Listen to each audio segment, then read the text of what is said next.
किस्मत खुलने का राज हमारे जीवन में जब भी भटकाव महसूस आता है, तो हमें मोटिवेशन की आवश्यकता होती है। प्रेरक कहानियां भी हमें बहुत सीखा जाती हैं। ये कहानी आपको उस वक्त के लिए प्रेरणा देगी जब हरे हुए हो। कहानी शुरू करते हैं उससे पहले अगर हमारे चैनल पर नए हो तो सब्सक्राइब जरूर करें। किसी गांव में एक लकड़हारा अपनी वाइफ और बेटे के साथ रहता था। दिन भर लकड़ी काटने के बाद पास के ही बाजार में बेच आता था।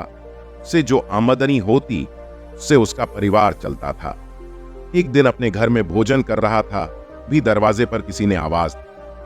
लकड़हारे के लड़के ने गेट खोला। बाहर 5 साधु थे। उन्होंने लड़के को अपना नाम, वैभव, धन, श्रम, सफलता और प्रसिद्धि बताते हुए कहा कि हमें भूख लगी है, खाने को मिलेगा। लड़के के पिताजी ने सारी बात सुन ली थी। लकड़हारा गेट पर गया और 5 साधुओं को भीतर ले आया। साधुओं ने एक शर्त रखी कि हम में से कोई एक ही अंदर आएगा, अपने नाम का प्रभाव देकर जाएगा। लकड़हारा सोच में पड़ गया कि किसे बुलाया जाए।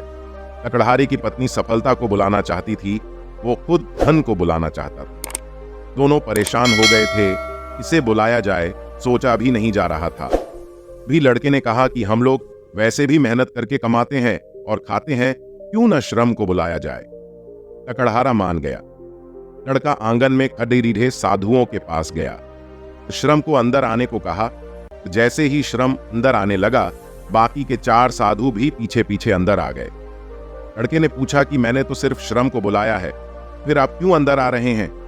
बाकियों ने जवाब देते हुए कहा कि जहां श्रम होगा वहां हम सब भी होंगे। इस कहानी से शिक्षा मिलती है कि अगर हम सच्चे मन से अपने काम को ईमानदारी और लगन से करें तो हमें धन, वैभव और सफलता तीनों मिलती है। एक राज्य के राजा ने इतिहास की सारी समझदारी भरी बातों को लिखवाने का निर्णय लिया कि जो आगे पीढ़ी आए ये बातें उन तक पहुंच जाए।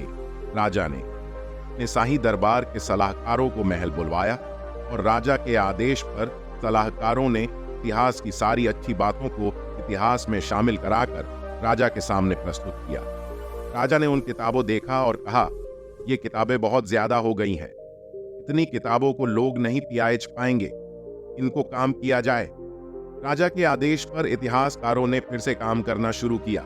इतिहासकारों ने किताब को बहुत छोटा कर दिया था। अब सारी जानकारी एक किताब में डाल दी गई। किताब में करेक्शन करने के बाद फिर से किताब को राजा के सामने लाया गया।